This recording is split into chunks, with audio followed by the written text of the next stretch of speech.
Hi everyone, it's lovely to be here. It feels, I imagine you're a bit sick of British people in Brussels at the moment. It feels a bit weird to come from Britain and talk about rational philosophy at this particular stage in our national history. I'm going to talk about one of my favorite topics, which is ancient Greek philosophy and how it inspired modern therapy. I'm a big believer that we should get to learn some of these very basic practices from Greek philosophy and other wisdom traditions which teach us how to take care of our minds and how to heal our emotions. Stuff that I never learned at school or university, or certainly not in the corporate world, but I think we should get to learn this stuff because it's incredibly useful.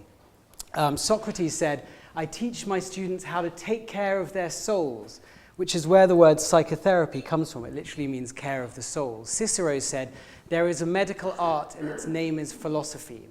So I am all for trying to reconnect our culture to some of these ancient wisdom traditions, which are very accessible and easy to understand and incredibly useful.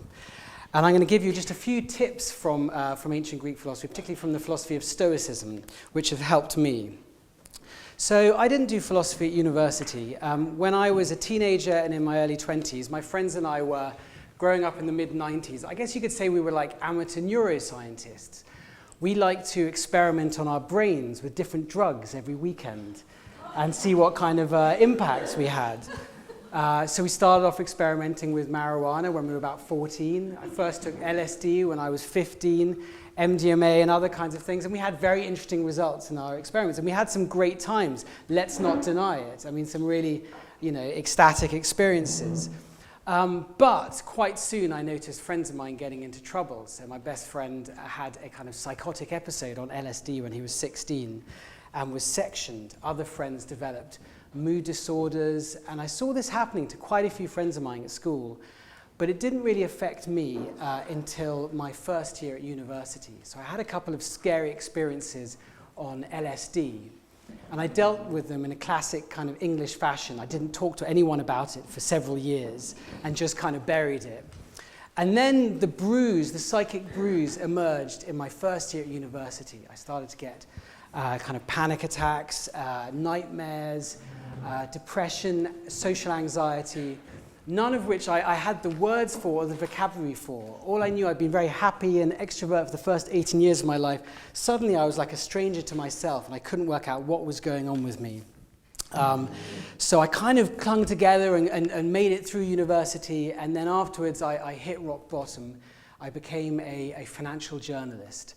I got a job reporting on the German mortgage bond market. This is what happens if you mess around with drugs.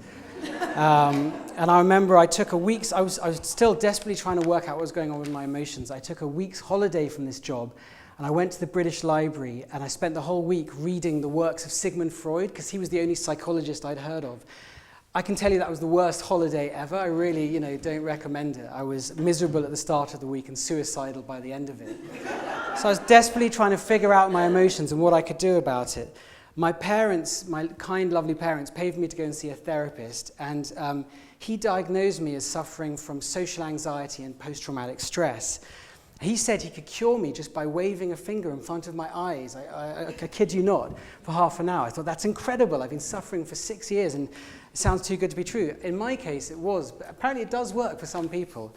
But by that point, the internet had been invented, so I looked up social anxiety and post-traumatic stress and found that they could be helped and treated often by a type of therapy called cognitive behavioral therapy. Has anyone here heard of that? So I went along to a CBT support group, which met every Thursday evening in the Royal Festival Hall in London, in one of the public bits. There was no therapist there, but one of the group, there was about 10 of us, we all had bad social anxiety. One of the group had illegally bootlegged a CBT course for social anxiety from the internet. And every Thursday evening we practiced this course, practiced the exercises, and for me at least, it made a big difference. I stopped having panic attacks and I started to understand my emotions and how I could heal them. By that point I was a freelance journalist and I wanted to find out more about CBT. So I went to America and I interviewed the psychologist who'd invented it, a guy called Albert Ellis. I did the last ever interview with him. He was 92. I literally went to his hospital in New York and interviewed him pretty much on his deathbed. And I got to thank him for inventing this therapy, which had helped me so much, and millions of other people. And I said to him, where did you get the idea? Where did you get the idea for this brilliant therapy? He had trained as a Freudian psychoanalyst, but he felt his patients weren't really getting better, and he got frustrated.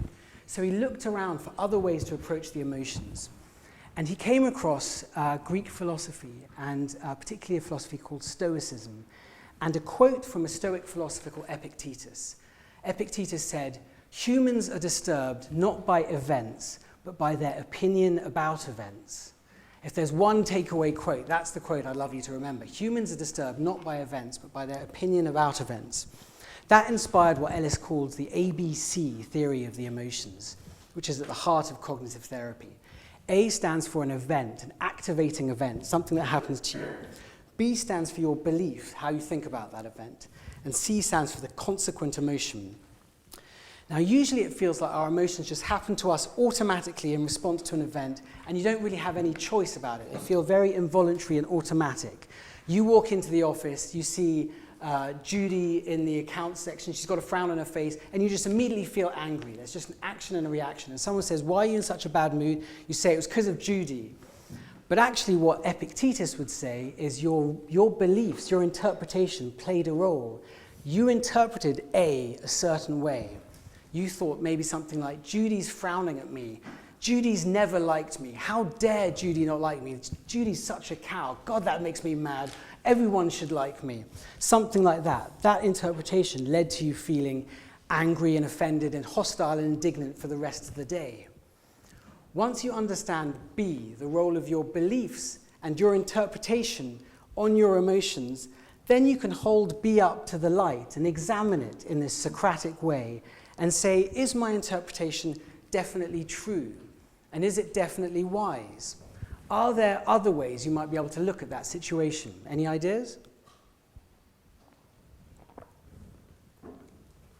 What other ways might one interpret that situation with Judy? I'll save time. Maybe Judy's just having something going on in her own life. Maybe she's got some stuff in her, some problems in herself. Maybe that's Judy's natural resting face. Maybe she's just got a rather grumpy face. It might not be about you. Or maybe it is about you. Maybe you know that Judy's just kind of quite grumpy about you that day. Does that mean you have to take her bad mood with you through the rest of the day? You could just shrug and say, well, okay, she's feeling grumpy today and she's kind of hostile to me, but I'm not going to, carry that bad mood with me. In other words, once we understand the role of B, our beliefs, our interpretation, our perspective on things, and how that shapes our feelings and emotions, we have some choice over how we feel. We can't choose what happens to us, but we can choose how we interpret it, and that will affect how we feel. So that's the idea at the heart of Greek philosophy. You can change how you feel by changing your beliefs, your perspective, your values, your story, your life philosophy. Now that might sound very straightforward and easy. We can all go home now. Unfortunately, it's not quite as easy as that, because often your beliefs, your perspective, your story is quite ingrained and automatic. You've been telling yourself a certain story about who you are and how the world is every day for your whole life. And even in your dreams, you're going through that story as well. It's become so ingrained, you don't even notice it. And you certainly don't question if it's definitely true. But often our story, our inner story, isn't true, isn't accurate. So that's like going through life wearing a pair of glasses with the wrong prescription. It's going to cause you suffering. So there's an idea in CBT called self-talk. Has anyone come across that idea? Self-talk is basically a kind of running commentary going through your head all through the day, making constant automatic snap judgments about everything that happens to you. This is going well, that's going badly, he's a threat, she looks nice. Constant, rapid snap judgments, which totally shape our experience of reality and our emotions. Now, we don't notice that inner self-talk. We think that it's 100% accurate and true, like a very reliable news source, like the New York Times or Reuters, when according to cognitive therapy, it's more like an inner Fox News or an inner Daily Mail. Choose your own news source and put it in there. What I mean by that is it's often jumping to conclusions. It's often rather prejudiced. It's often rather black and white in its judgments on things, rather hysterical. Imagine if you had a kind of inner Fox News commenting on your life. By the end of one day, you'd be very emotionally disturbed. So cognitive therapy advanced what Stoicism introduced by identifying certain habitual ways our automatic mind can misread reality. It calls them cognitive biases, ways that we can jump to conclusions about what's going on around us that typically cause suffering and things like depression and anxiety. Things like, I've written some of them on this piece of paper in front of you, things like catastrophizing, where I'm doing a talk and I see someone in the back row yawning and I immediately think this is the most boring talk I've ever given. I'm a terrible speaker. I'm kidding myself. I should do something. I should become a dentist or something else. Another one is called the fortune teller's error, where you take a situation now and you say it's always going to be like that. You turn it into a big total story, which you very firmly believe.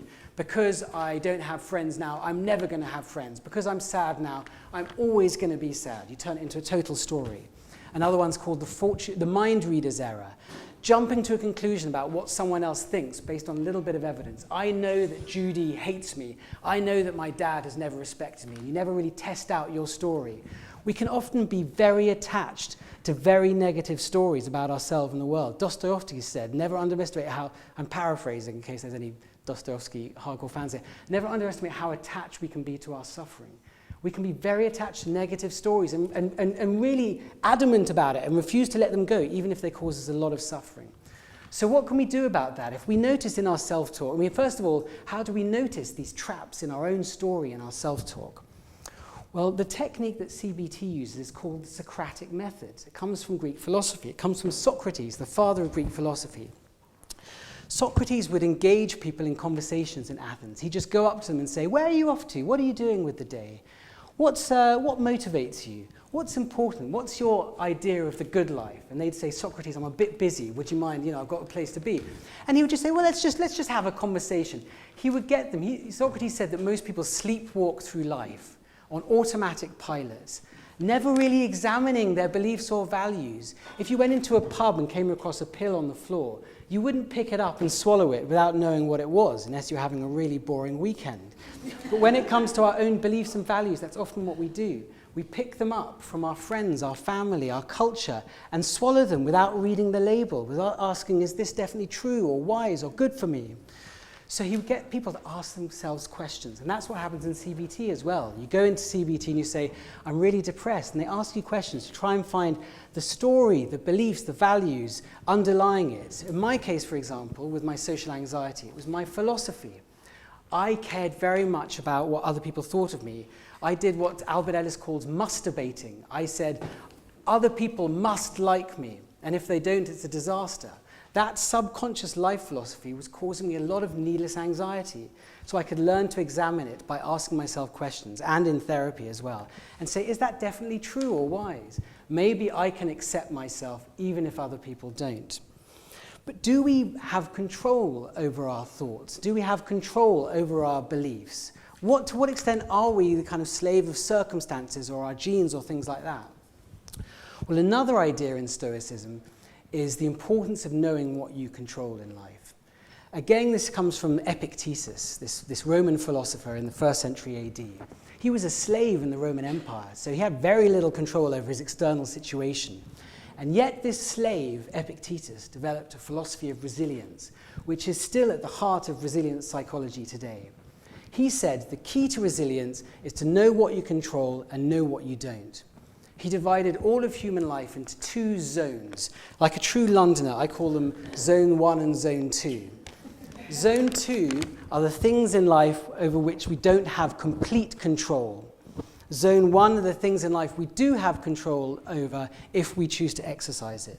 What things would you say we don't have complete control over? Weather. The weather, yeah. Anything else? What's that? Death. We don't have control over death. We have some control over our bodies. We can try and stay healthy and fit, but we're all going to get ill sometimes and injure ourselves. We're all getting older, and we're all going to die. What a bummer. You thought you were coming out for a fun Thursday night, and it's turning out like this. Anything else we don't have control over? Other people. Other people. We don't have we have some control. We can try and not be a dick, treat people fairly, But other people are beyond our control. They don't always see the wisdom of our way of doing things.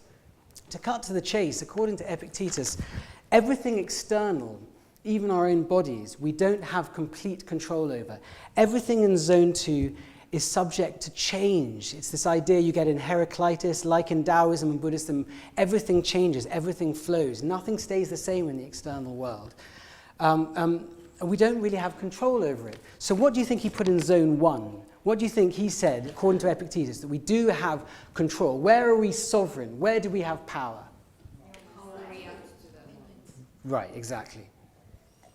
He was kind of a pessimist. He thought the only thing we really have that kind of sovereignty and autonomy over is our own beliefs and values, not the external world. And he thought suffering, a lot of suffering comes about because of two mistakes that people often make.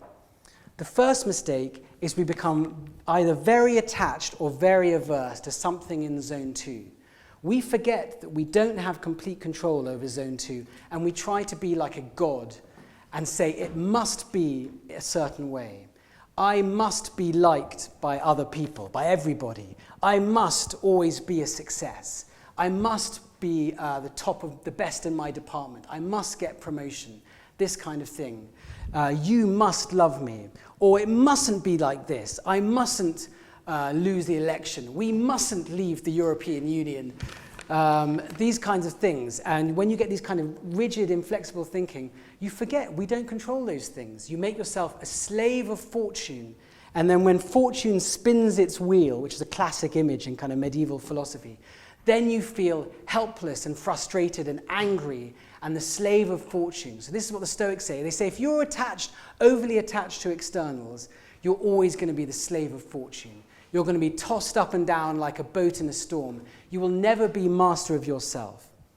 The second mistake that Epictetus said people make is they fail to take responsibility for Zone 1. They fail to take responsibility for their own beliefs and values, and instead they use the external world as an alibi. Like the man who beats his wife and says, "Look what you made me do," or the man who says, "Well, I've had such a bad day, I'm going to go to the bar and get really, really drunk." Epictetus said, the robber of your free will does not exist. We have that ability to kind of take back control, to use a kind of accursed phrase, on our own beliefs and values. So when I had terrible social anxiety, I got paranoia because I was very fixated on Zone 2, on what other people thought of me. In the words of Rousseau, modern man lives outside himself in the opinion of other people.